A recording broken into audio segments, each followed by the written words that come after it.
महात्मा गांधी के 150वीं जयंती के अवसर पर नेहरू विज्ञान सेंटर ने रखा एक राष्ट्रपिता एक डिजिटल श्रद्धांजलि, जहां पर महात्मा गांधी जी के जीवन के कई पहलुओं पर उनके चित्रों की प्रदर्शनी। इस प्रदर्शनी के बारे में अधिक जानकारी नेहरू विज्ञान सेंटर के डायरेक्टर शिव प्रसाद केनेडी ने दी। सकते हैं digital tribute to father of the nation. ये एग्जीबिशन एक्चुअली 2 अक्टूबर 2020 में हम लोग इसको उद्घाटन करना चाहते थे, लेकिन कोविड के कारण हम लोग उद्घाटन नहीं कर पाए। अभी भी कोविड में काफ़ी सारा रेस्ट्रिक्शन के होते हुए भी नेहरू विज्ञान केंद्र उसको खुला है। 150 साल हो गए गांधी जी का। 1869 में गांधी जी 2 अक्टूबर को जन्म हुआ था। वो 150 साल के संदर्भ में संस्कृति मंत्रालय जो है भारत सरकार का काफ़ी सारा इवेंट्स किया है 2 साल तक। इसमें एक ऐसा एक इवेंट है जिसमें हम लोग बोलते हैं कि डिजिटल के माध्यम से, क्योंकि आजकल के बच्चे लोग जो हैं सब डिजिटल माध्यम में बहुत रुझाव रखते हैं। इसके लिए जितना भी आप देखेंगे डिजिटल मीडियम के थ्रू में गांधी जी का संदेश, मोहनदास से लेके महात्मा गांधी कैसे बने हैं, अलग अलग लोगों के उसको क्या इंस्पिरेशन था, उनका जो इंस्पिरेशन उनसे लिया है, तो गांधी जी का मैसेज जो प्राइमरीली जो है उसका अहिंसा, सत्य, इसके बारे में हम पूरा का पूरा इंटरैक्टिव वे में इसको दर्शन किया गया है। अब एक इंडिविजुअल एग्जिबिट जो है, मेरा एक कलीग मिस्टर उमेश कुमार जी से मैं इसको रिक्वेस्ट करूंगा आपसे वो पूरा वो दर्शन करवाए कि पूरा का पूरा एग्जीबिशन के बारे में। ठीक है, अंदर चलना है। तो आज ये एक डिजिटल एग्जीबिशन जो ट्रिब्यूट है, एक तरह की श्रद्धांजलि है हमारे राष्ट्रपिता महात्मा गांधी के लिए, उसका नेहरू साइंस सेंटर में इनॉग्रेशन हुआ है। इसमें करीब 10 एग्जिबिट्स ऐसे लगे हैं। तो आइए एक एक करके थोड़ा सा उनकी झलक आपको दिखाता हूँ मैं। यहाँ पे सबसे पहले आप यहाँ देख सकते हैं, यहाँ 2 फिल्में चलती हैं जो ये बताती हैं कि गांधी जी का जो बहुत ही फेमस एक ये है गांधी जी के 3 बंदर, जिसको हम अक्सर उनके नाम से जानते हैं कि बुरा मत कहो, बुरा मत देखो, बुरा मत सुनो। तो इसमें गांधी जी को साथ में आके वो खुद भी बोलते हैं कि मेरा ये संदेश है, मेरा जीवन भी मेरा संदेश है, और उसके अंदर में हमें कहीं भी ऐसी बातें नहीं बोलनी चाहिए जहाँ ज़रूरी ना हो, और बुरा तो बिल्कुल नहीं बोलना चाहिए, और ना ही ऐसी कोई चीज़ देखनी चाहिए जो बुरी हो जिसमें। तो ये सारी चीज़ें यहाँ पे विजिटर के लिए टच करके वो देख सकते हैं। एक 3D उसमें प्रेजेंटेशन में टेक्नोलॉजी के माध्यम से दिखाया है, क्योंकि आजकल की जो जनरेशन है वो IT और इस तरह की टेक्नोलॉजी से ज़्यादा इक्विप है, तो वो जब आएंगे तो इसमें टच करके उसमें देख सकते हैं। उसके बाद इसमें बहुत सारे कम लोगों को मालूम होता है, जैसे बच्चों को, कि गांधी जी ने कितने आश्रम बनाए हैं, कहाँ कहाँ आश्रम बनाए हैं। बहुत सारे ऐसे जनरल नॉलेज में भी क्वेश्चन आते हैं। तो इसमें 4 आश्रम हैं जो गांधी जी के, उसके बारे में इसमें बताया है, जो 2 जिसमें से 2 साउथ अफ्रीका में है, एक गुजरात और 2 यहाँ पे भारत में। तो और उसी से उन्होंने अपना फ्रीडम मूवमेंट भी चलाया, और एक तरह से एपी सेंटर था। तो उसके बाद आप यहाँ देखेंगे तो यहाँ पे 3D प्रोजेक्शंस, होलोग्राफी प्रोजेक्शन जिसको कहते हैं, लेटेस्ट इस तरह का टेक्नोलॉजी में आपको हवा में यहाँ दिखाई देता है। ये फिल्म है, इसके अंदर में गांधी जी की आवाज़, जो कि आज की जनरेशन के लोगों को तो ऐसा सौभाग्य नहीं है कि वो गांधी जी को लाइव सुन सके, पर उनकी जो रिकॉर्डेड आवाज़ है उनकी फिल्मों के माध्यम से हम यहाँ पे उनको देख सकते हैं, कैसे उनको याद करना है। उनकी जो भाषण है अलग अलग जगह पे दिए हैं वो यहाँ पे हम सुन सकते हैं। इसके बाद अगर आप आएंगे तो फ्रीडम मूवमेंट, हम सभी जानते हैं कि गांधी जी ने जो आंदोलन चलाए हैं उसकी वजह से हमें आज़ादी भी मिली है, और किस तरह की उनकी जो सिंबल है उनके पास, अगर आप किसी भी बच्चे को पूछो तो शायद इतना तो वो बता ही देंगे कि उनकी जो लाठी है, उनका जो चश्मा है, उनकी चप्पल, कलम, क्योंकि वो लिखते भी थे। तो इन सबको थोड़ा सा सिम्बलाइज़ करके उनको सामने रख के इसमें यहाँ पे इंटरेक्ट कर सकते हैं। जैसे चप्पल, तो चप्पल के माध्यम से वो बहुत घूमे हैं, पूरे विश्व में उन्होंने भ्रमण किया है, देश में भी बहुत सारी जगह भ्रमण किया है। तो उसके बारे में उनकी चप्पल के साथ साथ तो कहाँ कहाँ गए हैं, वहाँ पे क्या उन्होंने देखा, वो सब इसके बारे में आप जान सकते हैं। लाठी को एक तरीके से उनको उनकी शक्ति के रूप में सिंबल के तौर पर इस्तेमाल किया गया है। के एक स्ट्रेंथ और जो उन्होंने स्ट्रगल किया उसमें उनको दिखाने के लिए पेन के उन्होंने बहुत सारे लेटर्स, उन्होंने बहुत सारी किताबें लिखी हैं, जैसे माई एक्सपेरिमेंट विद ट्रूथ, जो कि वो बताते हैं कि अपने जीवन ही उनका पूरा एक्सपेरिमेंट से भरा रहा है। उनके जो आश्रम है उसके ऊपर उसमें भी उन्होंने बहुत सारे एक्सपेरिमेंट किए हैं और वो सब इसके अंदर यहाँ बच्चे समय निकाल के देख सकते हैं, इंटरेक्ट कर सकते हैं और इनके बारे में जान सकते हैं। और ये सारी एग्जीबिशन जो है हिंदी और इंग्लिश में है। प्लस जिन लोगों ने इन्होंने बनाया है वो गांधी स्मृति भवन दिल्ली में जो है और विज्ञान प्रसार, DST और मिनिस्ट्री ऑफ कल्चर भारत सरकार के, इन सब ने मिल के इस एग्जीबिशन को तैयार किया है। आज के ज़माने में बच्चों को ये बताना बहुत ज़रूरी है कि गांधी जी के जीवन के बारे में, क्योंकि उनसे बहुत सारी प्रेरणा हमें मिलती है। उनके जो सत्य, अहिंसा के जो सिद्धांत हैं वो सब हमें अपने जीवन में उतारना चाहिए। उनकी शायद आजकल बहुत ज़्यादा आवश्यकता भी है। उसके बाद यहाँ आप देख सकते हैं कि गांधी जी के बारे में कहते हैं कि गांधी जी केवल भारत के ही नहीं, अभी तो वो ही बिलोंग्स टू एजिस, मतलब पूरे विश्व के साथ में उनका संबंध है, सारा विश्व उनको अपना मानता है। तो यहाँ पे बहुत सारे उनको जो श्रद्धांजलि के तौर पे हर साल 2 अक्टूबर में बहुत सारे देश ने, हमारे यहाँ तो आप देखेंगे जितने भी आप नोट देखेंगे उनमें सभी को गांधी जी की छाया उसमें आपको दिखाई देगी।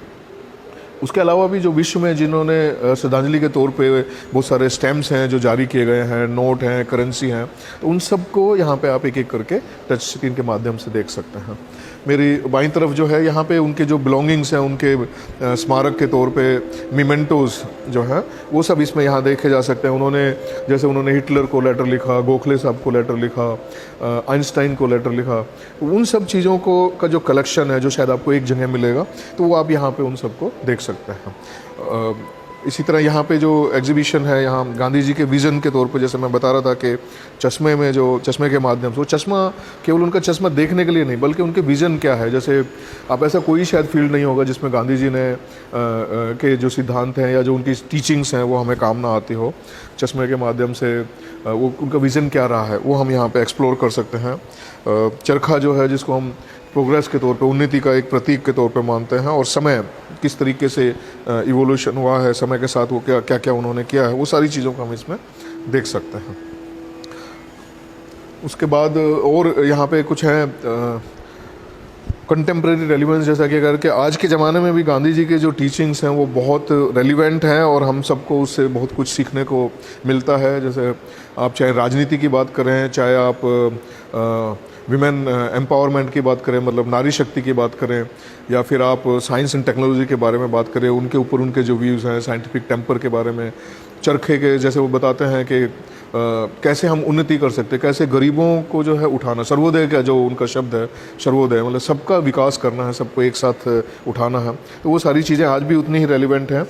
यहाँ हम देख सकते हैं गांधी जी के बारे में जो बड़े बड़े साइंटिस्ट हो या लीडर्स हैं जो पूरे विश्व में उन्होंने क्या क्या कहा है, उन सबको यहाँ एक्सप्लोर कर सकते हैं। जैसे आइंस्टाइन ने उनके बारे में कहा था कि आने वाली पीढ़ियाँ कभी शायद विश्वास नहीं कर पाएगी कि हार्ड मास में बना हुआ एक ऐसा इंसान इस पृथ्वी पर कभी चला होगा।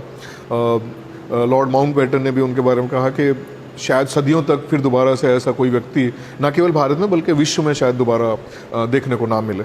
तो ये सारी जो चीज़ें हैं, बहुत सारी ऐसी स्टेटमेंट्स हैं, वो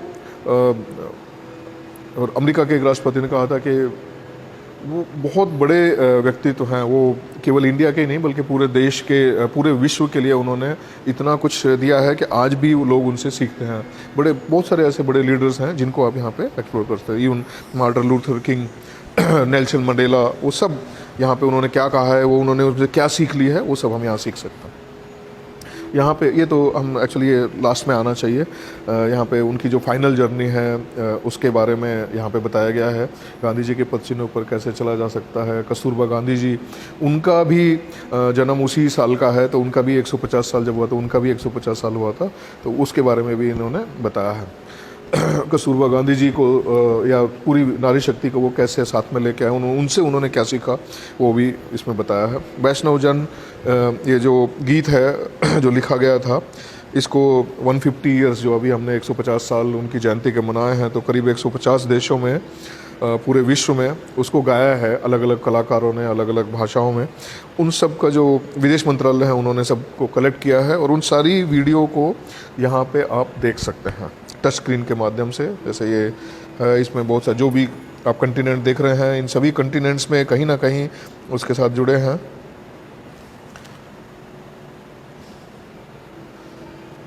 यहाँ पे इतने सारे जहाँ जहाँ आप हाइलाइट्स देखते हैं ये स्पॉट हैं, इसमें करेंगे तो ये इजिप्ट का है।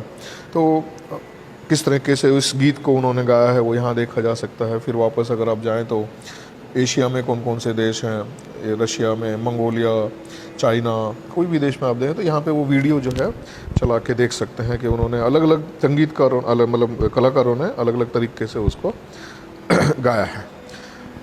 यहाँ पे गांधी जी की जो इंस्पिरेशन है, मतलब हमें उनसे क्या प्रेरणा मिलती है, वो सब जो जैसे कितनी तरह के चरखे हैं वो सब यहाँ पे आप देख सकते हैं टचस्क्रीन के माध्यम से। यहाँ चरखे के प्रकार कितनी तरह के हैं, 2 स्पिंडल, 2 धुरी अंबर चरखा। इसको टच करेंगे तो हम नेक्स्ट ये देखिए 6 स्पिंडल। तो मतलब चरखे के अनेक प्रकार हैं, कितने प्रकार के चरखे हैं वो यहाँ आप सारे देख सकते हैं उनके नाम के साथ में। स्पिंडल, ये पेटी चरखा है, ये आपका 1 स्पिंडल चरखा है, आपका लधनुष ताकि जो है धनुष टाइप का आपको दिख रहा होगा, तो ये आपका किशन चरखा। तो ये पुस्तक चरखा, एक बुकलेट जैसा है, जिस वजह से आप किताब खोलते हैं आप उस तरीके से इसको खोल के देख सकते हैं। तो ये सारी चीज़ें, ये बिहार चरखा काफ़ी आम तौर पे देखने को मिलता है, ये अभी ख़त्म हो गया। तो ये सभी चीज़ें इसमें दिखाई गई हैं। उनके जो इंस्पिरेशन है चरखे से, आमतौर पर हमें लगता है कि उन्नति को हम किस तरीके से दिखा सकते हैं वो इस चरखे के माध्यम से दर्शाने की कोशिश की गई है बच्चों के लिए। तो यही है, ये 10 एग्जिबिट्स जो यहाँ लगे हैं सारे डिजिटल बेस्ड है, इसलिए इसको एग्जीबिशन का नाम भी हमने digital tribute to Gandhi ji और फादर ऑफ द नेशन, हमारे राष्ट्रपिता के लिए तो ये दिखाया है। ये मैं जहाँ तक बताऊँ तो साइंस सेंटर जो है, नेहरू साइंस सेंटर आपका खुला रहता है हर दिन सुबह 9:30 से शाम 6 बजे तक। कुछ दर्शक यहाँ आ रहे हैं और मेरा भी आपसे अनुरोध रहेगा कि जो इसके बारे में, गांधी जी के बारे में ख़ासतौर से जो ज़्यादा जानना चाहते हैं वो यहाँ आ सकते हैं, एक्सप्लोर कर सकते हैं। लेकिन जब आएँ तो कम से कम 2-3 घंटा निकालें, और क्योंकि इसमें इतना सारा कंटेंट है, इतने सारे उनके बारे में जानकारी है कि आप 10-15 मिनट में आप इसको नहीं देख पाएंगे। तो मेरा आपसे अनुरोध रहेगा जब भी आएँ सुरक्षा के साथ, सेफ्टी के साथ, सारे जो प्रोसीजर हैं उनको फॉलो करते हुए आप आएँ और इनको एक्सप्लोर करें और गांधी जी के जीवन के बारे में, उनसे मिलने वाली प्रेरणा के बारे में, उनसे मिलने वाली सीख के बारे में आप यहाँ पे आके देख सकते हैं। धन्यवाद।